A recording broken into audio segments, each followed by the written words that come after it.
Then infarction, and I know this one we had already talked about infarction, about dead tissue to lack of blood supply, and of course, as a result, lack of oxygen to that area. So just like any other cells in the rest of the body, the brain cells can become infected or they can die. And most of these result from atheroma. That is basically, we talked about atherosclerosis the last time, I think in Pathology 1. So basically, atherosclerosis also can happen to the blood vessels that are supplying the brain. So these atheromas can cause blockage or narrowing of the blood vessels. Of course, you can have also thrombosis, where there is a blood clot developing within the blood vessels that supply the brain. And so you end up with infarction or embolism. Yeah, and we talked about embolism last time. And of course, this ischemia can be hemorrhagic or anemic. That is ischemic. Hemorrhagic is where there is bleeding around that area of infarction. There is bleeding into it. But when you talk anemic, basically mostly the cells are dead and there's no bleeding into it. So that's what we call ischemic. So that even stroke. So basically infarction will lead to stroke, where we can have ischemic stroke or you can have hemorrhagic stroke. So large infarcts heal with cavitation. So very large infarct, that is if you have a big area where neurons or brain cells are dead, that area, if it's large, is replaced by just a cavity. So a cavity develops, which is filled, of course, with fluid.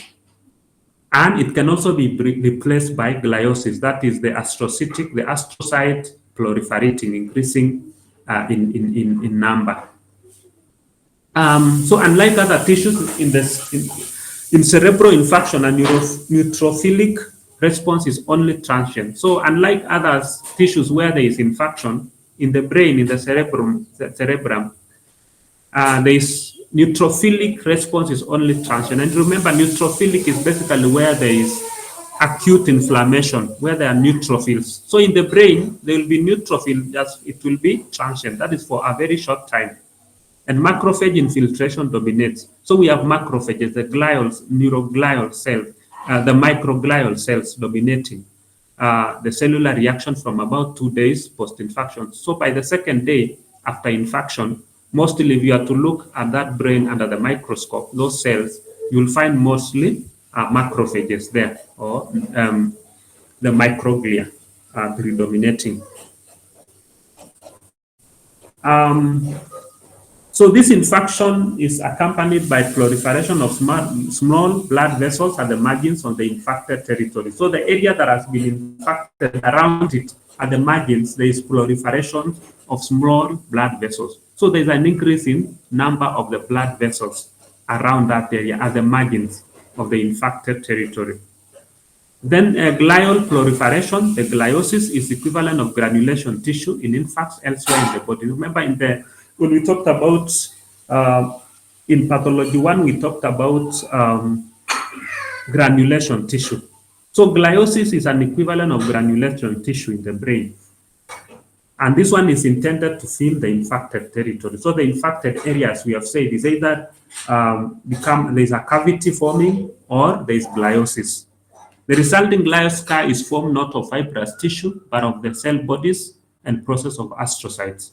So mostly this one, not of fibrous tissue, but mostly the cell bodies and processes of astrocytes. That is what we form a glioscar in the brain. So the scar in the brain is unlike the scar in other parts of the body. So when an infarct is large, the process of gliosis does not completely fill the defect, and a cyst-like cavity remains. As I think that is clear that when an infarct is large, the process of gliosis does not completely fill that defect.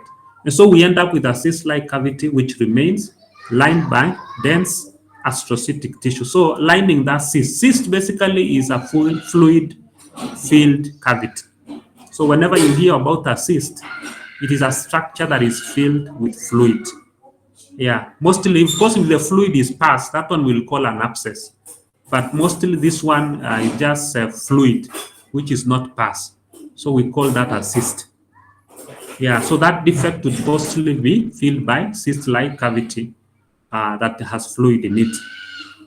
So there is no neuronal regeneration following a cerebral infarct. Of course, as we have said, the neurons, they are permanent cells. Yeah, so they don't regenerate. So there will be no neuronal regeneration following a cerebral infarct.